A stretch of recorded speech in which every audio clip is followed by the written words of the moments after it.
Imagine, tu te lèves un lundi matin, tu veux scroller sur Reddit dans le métro, tu veux bosser sur Canva au boulot et finir la journée en envoyant des snaps ou en jouant à Fortnite. Sauf que rien ne marche. Tu crois peut-être que ton ordi a rendu l'âme, mais en discutant un peu autour de toi, tu comprends que la situation est bien pire que ça. Le cloud est cassé. Le 20 octobre 2025, la région US East 1 d'AWS, la plus utilisée du monde, est tombée. Et avec elle, elle a entraîné une bonne partie d'Internet.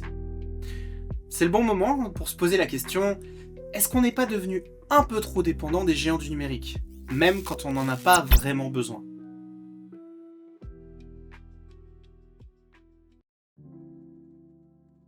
AWS, pour Amazon Web Services, c'est la filiale d'Amazon qui vend de la puissance informatique, du stockage et des services en ligne à d'autres entreprises.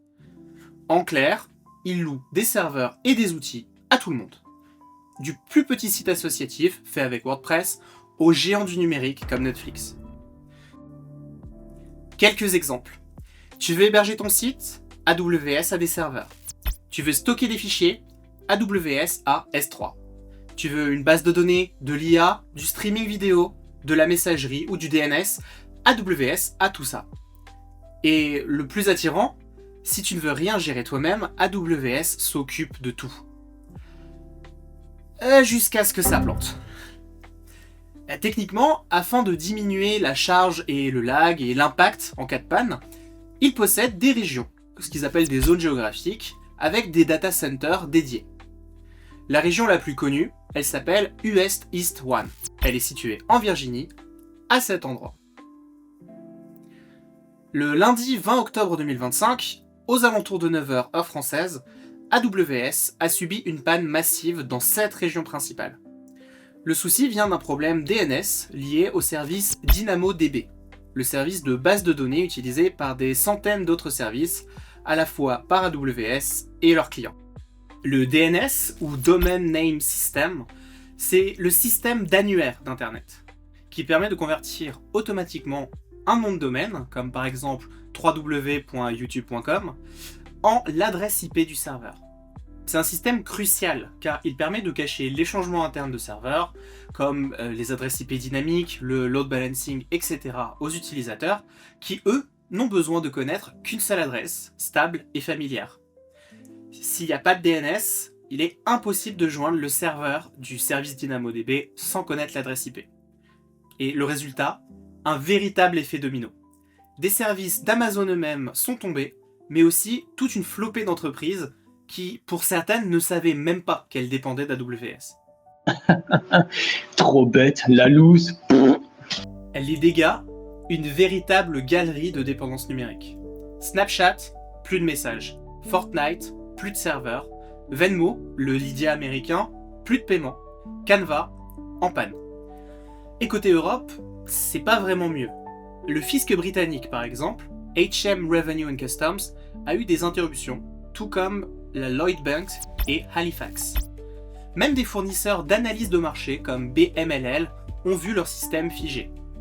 Et un peu plus proche de nous, en France, des opérateurs comme Orange, Bouygues Télécom et SFR ont aussi été impactés indirectement, leurs outils internes ou leurs sites s'appuyant sur des briques venant de chez AWS. Bref, du jeu vidéo jusqu'aux impôts, tout le monde a pris. Et là où ça devient franchement marrant, c'est que la panne a touché des objets connectés qui n'ont strictement rien à faire dans le cloud. C'est le cas d'Alexa ou bien même des sonnettes d'entrée connectées qui ne fonctionnaient tout simplement pas. L'exemple le plus drôle, 8 Sleep. C'est une marque de matelas connecté qui ajuste la température et l'inclinaison du matelas via une application.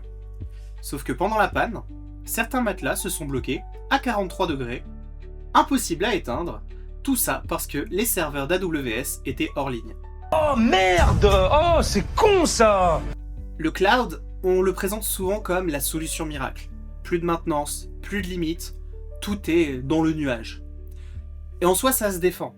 Mettre en place ses propres serveurs, ses sauvegardes et ses accès, ça prend du temps et ça coûte de l'argent. Mais il y a une expression assez connue dans le domaine de l'informatique, le cloud, c'est juste l'ordinateur de quelqu'un d'autre.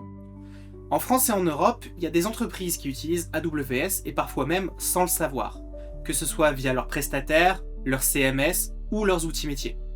Et une simple panne à l'autre bout du monde peut bloquer un portail RH, une application bancaire ou une boutique d'e-commerce. On a voulu tout simplifier et résultat, on a centralisé. Ce qui fait que du coup, la moindre défaillance devient mondiale. La bonne nouvelle, c'est qu'on n'est pas condamné à vivre au rythme des data centers. D'abord, il faudrait éviter de tout mettre dans la même région. AWS propose le multi-région, et encore faut-il réussir à l'activer et à le mettre en place. Ensuite, il faut diversifier. Hébergement sur plusieurs clouds, ou même hébergement européen, on parle beaucoup de souveraineté numérique, ou carrément auto-hébergement, par exemple pour des petits services. Un site vitrine ou une base de données interne n'a pas besoin d'un cluster de 300 serveurs pour tourner. Et surtout, il faut toujours tester les plans de secours. Une sauvegarde qu'on n'a jamais restaurée ou un système de backup qu'on n'aurait jamais mis en place, c'est ce qu'on appelle un placebo technique. Ça nous rassure, mais finalement, quand on en a besoin, ça ne fonctionne pas. Et ça, c'est un peu pour ma pomme, parce que j'ai toujours pas de solution testée pour le backup de mon propre NAS. Cette panne, c'est pas juste un bug, c'est un rappel. Internet, c'est pas magique. C'est une chaîne géante dans laquelle chacun des maillons peut casser. Le cloud, c'est pas le mal, mais par contre, l'hyperdépendance et l'aveuglement à ces problèmes techniques, ça le devient. Savoir où sont vos données, c'est pas juste du fétichisme technique, c'est du bon sens. Perso, j'ai pas vraiment envie de vivre dans un monde où un lit connecté s'arrête de fonctionner à cause d'un serveur en Virginie. C'est quand même un petit peu triste. Bon allez, la prochaine fois que ton appli plante, dis-toi qu'il y a pire. Il y a peut-être quelqu'un coincé sur un matelas chauffant qui ne répond plus. Allez, c'était Alex de la chaîne Pastèque. À plus.